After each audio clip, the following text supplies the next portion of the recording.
നമസ്കാരം. എന്നെ മനസ്സിലായി കാണുമല്ലോ. ഒരു പ്രത്യേക വിഷയം പറയുകയാണ് ഉദ്ദേശം. പുതുതായി കണ്ടെത്തുന്ന മരുന്നുകൾ മനുഷ്യനുമേൽ പ്രയോഗിക്കുന്നതിന് മുമ്പ് ഞങ്ങളിലാണ് പരീക്ഷിക്കാറുള്ളത്. അത്തരത്തിൽ പ്രമേഹത്തിനെതിരെ കണ്ടെത്തുന്ന മരുന്നുകൾ ഞങ്ങളിൽ പരീക്ഷിക്കാൻ കഴിയില്ല. കാരണം ഞങ്ങൾക്ക് പ്രമേഹം ഉണ്ടെങ്കിലല്ലേ ആ മരുന്ന് കുത്തിവെച്ചിട്ട് കാര്യമുള്ളൂ. അതിനായി മനുഷ്യൻ ആദ്യം ഞങ്ങളിൽ പ്രമേഹം വരുത്തുന്നതിനായി മരുന്ന് കുത്തിവെക്കും. അതിനുശേഷമാണ് പ്രമേഹത്തിനെതിരെ കണ്ടെത്തിയ മരുന്ന് കുത്തിവെച്ച് ഫലമറിയുന്നത്. അങ്ങനെ ഞങ്ങളിൽ പ്രമേഹം ഉണ്ടാക്കാനായി ഉപയോഗിക്കുന്ന ഒരു രാസവസ്തുവാണ് അലോക്ഷൻ.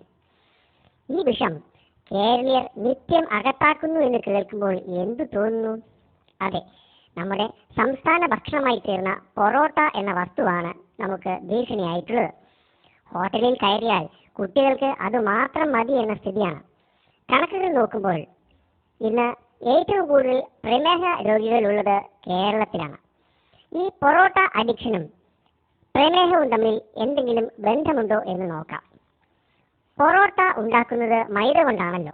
എന്താണ് ഈ മൈദ? ഗോതമ്പിൽ നിന്നും റവ, ആട്ട എന്നിവയെല്ലാം എടുത്തു കഴിഞ്ഞ് കിട്ടുന്ന വെറും വേസ്റ്റാണ് മൈദ. ഗോതമ്പിന്റെ വേസ്റ്റിനെ പൊടിച്ച് മൈദയാക്കുന്ന പ്രക്രിയക്കിടയ്ക്ക് അതിനെ ബ്ലീച്ച് ചെയ്ത് വെളുപ്പിക്കുന്നതിന് ക്ലോറിൻ ഡയോക്സൈഡും സിൽക്ക് പോലെ മൃദുവാക്കുന്നതിന് അലോക്സിനും ഉപയോഗിക്കുന്നു.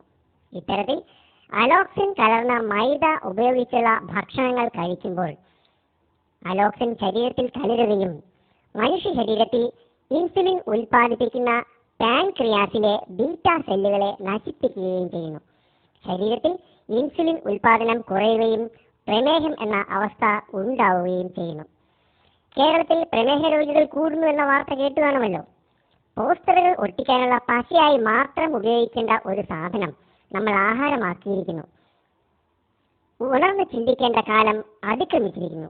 പൊറോട്ടയ്ക്കെതിരെ നമുക്ക് ഒന്നിക്കാം. നന്ദി.